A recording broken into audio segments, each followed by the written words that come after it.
everyone, welcome to the hypergamous journey.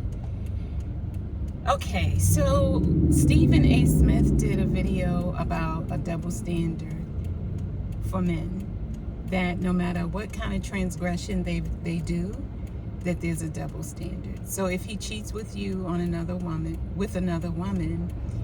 he's not going to be okay with you cheating on him with a man. He's not going to be okay with that. He's not going to be okay with that. And we all know that if you just go on a date with a man and nothing more, just go on a date, he's not going to believe that that's all you did, because he cheated on you before, or he's cheated on you multiple times, and he's not going to be able to let that go. He's just not. So what do? We don't have to do the same thing that they do. Shira71 said something that I never forgot. I don't even know what video it was, because it was like 2 or 3 years ago. I wasn't even in a relationship. I had just started hypergamy. And she said something along the lines, you just let him know that now you have an open relationship.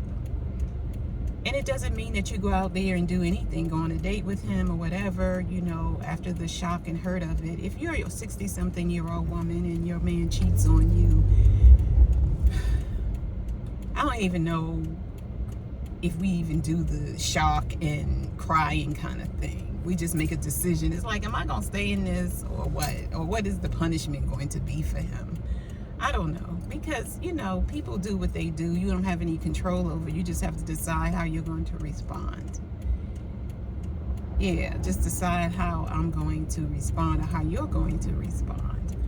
So at this stage, when you're in your 50s and 60s and you find out your man is having an affair or cheated or whatever, do you really try to get back at him? Let me know in the comments what you think. Do you really try to get back at him by doing something similar, having an affair, or do you just let it be? You find out, you talk about it, you express your feelings, you're hurt, you cry. I don't know what you do, but does it really matter at 50 and 60 that he has an affair? By this time in your 50s and 60s, you've had enough experience with men to know that either they're going to do it, they've done it, or they're doing it. You have enough experience with men to know that they're doing it, they've done it, or they're doing it now. And you have decided in your mind, if this happens, this is going to be my course of action. And I like what Shira71 said. You just tell them, oh, so now we're having an open relationship, or open marriage, or open relationship. And she said, you just say that, and you go on about your business or whatever you were doing, and leave him wondering, well, what does that mean? And she said, once he cheats, you don't close it and say, oh, and you don't say, well, now that you've cheated and we have an open marriage, I'm going to cheat too. She said, you don't say that. She said, you don't say that. You do that if that's what you want to do, and that's part of your nature. But most women, just because their man cheats, we got too much self-respect to go out there and lay down with somebody else as a get back. We don't do that. At least I wouldn't anyway. I've never done that as a get back. Well, I'm going to get him back. No, we're not going to do any get backs. But I like her idea. You just tell him, oh, so now we have an open marriage. I see we have an open marriage. And that's that. And you go on about your business. You don't raise your voice. You don't get upset, because now they have to wonder, well, what is she going to do? What does that mean? And you don't have to explain what it means. It's like, well, what did you do? You had an affair, or you're having an affair. So now we have an open marriage, or now we have a open relationship. And you don't tell him, I'm going to go out and do the same thing, you just leave it open. And she says you never close it. You never say, oh, now we don't have an open relationship. You just leave it like it is and let him wonder. Another strategy she talked about was making your anger expensive by asking for a new house or a new car or a luxury car, whatever it is that your man that's going to make him feel it in his pocket. That's another way. So, yeah, I think the best strategy, I feel, for a woman who feels like she's being cheated on, or he is cheating, or he did cheat, is to maintain your emotional composure. Maintain your composure, because that will get them every time. It's like, well, what is she doing? What is she thinking? You know, you're just cool, calm, and collected, because they're used to you pitching a hissy fit, crying, you know, mucus coming out your nose, and being so angry, and all of that stuff. I want to say foolishness, because at this age, it's like there's nothing new under the sun. Nothing. You just have to. I did a video on this. I'll see if I can find it, where it's like, what is your strategy? When he steps out of line like that, to me, that's a major transgression. For some women, it's automatic divorce, automatic tearing up the household and the children.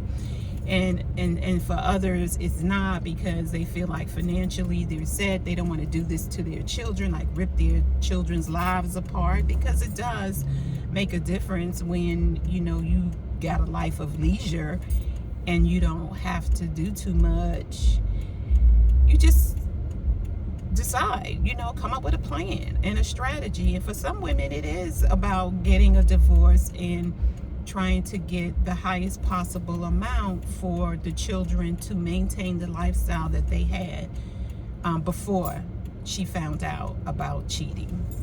So to me, there's no one way to do it, but it does have levels to it depending on the income of the man and the mindset of the woman.